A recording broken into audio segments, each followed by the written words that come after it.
And he died 5 months later. And before he died, I was able to tell him that I loved him. So many elected officials, Democrats as well as Republicans, take money from the fossil fuel industry, and now it's going to be the nuclear industry. Since the book has been out, I've gotten many letters from Vietnam veterans who indicate that they have healed and that they are forgiving. Jane Fonda is 87 years old, but something happened to her that nobody expected. The woman who sat on enemy weapons in Vietnam. The actress who made America sweat in leg warmers. The star who disappeared for 15 years. She's back and she looks nothing like you remember. Her hair shocked everyone at the Oscars. Her face tells a story Hollywood tried to hide. Some say she found the secret. Others say she paid a price. The truth is stranger than any movie role she ever played. Jane Fonda was born into fame, wealth, and pressure. Her father, Henry Fonda, was already a rising star in Hollywood. Her mother, Frances, came from high society and traced her family line back to royalty. She was born on December 21st, 1937, in one of Manhattan's richest neighborhoods. From the outside, everything looked perfect, but inside the Fonda household, it was anything but. Her father's acting career kept him away for long periods. When he was home, he was cold, distant, and quick to anger. Her mother was in and out of psychiatric hospitals. Jane was just 12 when her mother took her own life while institutionalized. The truth was kept from her for months. She was told it was a heart attack. She later discovered it was suicide by reading it in a magazine. There was no comfort, no explanation. The family just moved on. Jane wasn't even allowed to go to the funeral. Her mother's name was barely spoken after that. Jane's childhood, full of wealth and fame, became a golden cage. Appearances mattered more than feelings. She grew up knowing how to smile in public, but never learned how to cry in private. Her father, Henry, couldn't say, "I love you." Not to Jane, not to her brother, Peter, either. He could act out emotions on screen, but in real life, he was unreachable. Peter once said he only heard those 3 words from Henry when their father was old and dying. Jane tried for years to earn his approval, but he rarely gave compliments. He rarely gave anything. Frances, her mother, had deep mental health issues. She was often gone. Jane didn't know why. No one explained. Later, she would learn that her mother had bipolar disorder. Even worse, she had been sexually abused as a child. That trauma shaped everything. How Frances acted, how she looked, how she loved. Just before she died, Frances came home briefly from the institution. She asked her children to come to her room. Jane didn't go. She stayed upstairs. Her brother went. Jane couldn't. Maybe she didn't know how to. Maybe she was scared. That was the last time she could have seen her mother alive. A month later, Frances was dead. Jane blamed herself for years. She thought her cold reaction had caused her mother's death. The guilt festered. It grew into something dark. She stopped eating. Then she binged. Then she purged. The cycle continued for 23 years. Jane was bulimic through most of her early acting career. She later admitted she thought it would kill her. Before she turned 30, Jane Fonda didn't dream of becoming a movie star. In fact, she tried to avoid it.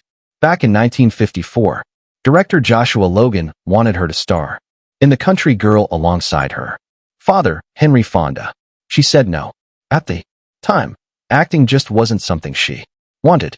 Her relationship with her father was strained, and she wasn't ready to step into his world. But Hollywood didn't give up on her. In 1960, Logan came back into the picture. This time, he cast her in Tall Story, a romantic comedy with Anthony Perkins. She took the role. By then, she had already made a name for herself on Broadway, but this film marked her true arrival in Hollywood. It earned $1.7 million in the US and Canada, a strong debut for a newcomer. Interestingly, the movie also featured a young Robert Redford in his first uncredited film appearance. Fonda's career was officially launched. But the irony, her big break came from the very people she once ran from. A few years later, her life changed completely. In December 1963, she met French director Roger Vadim. He was bold, older by almost 10 years, and famous for his affairs with stars like Brigitte Bardot and Catherine Deneuve. Fonda married him in Las Vegas on August 14, 1965. At 28, she was still wrestling with serious insecurities, bulimia, and painful feelings about her father. Vadim stepped in with a dangerous mix of charm and control. He shaped her public image and cast her in provocative roles. He directed her, styled her, even managed her social life. Their daughter Vanessa was born in 1968, but behind the scenes, things were dark. Fonda later revealed that Vadim pressured her into threesomes and pushed her to flirt with women for him. He used her role include as a tool, urging her to act sexy off-screen to serve his fantasies.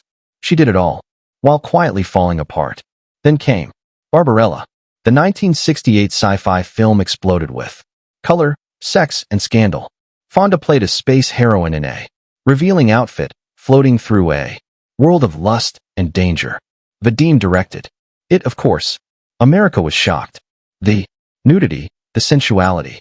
It was all too much for the time, but it was also unforgettable. What the audience didn't see, though, was Fonda trembling behind the scenes. She admitted to drinking vodka before filming nude scenes. She didn't feel bold. She felt terrified. Vadim had promised her certain shots would be covered by text in the final cut. They weren't. She found out in the theater with everyone else.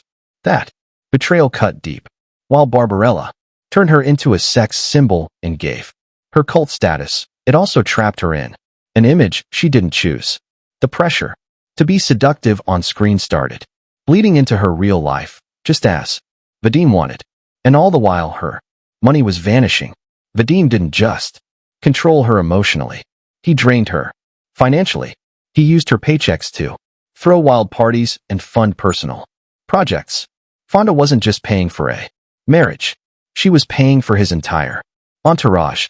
As her fame grew, so did her workload. She had to keep working to cover the costs of his lifestyle. Europe paid less than Hollywood, and she had no protection from this slow financial bleed. Her self-worth started to crumble.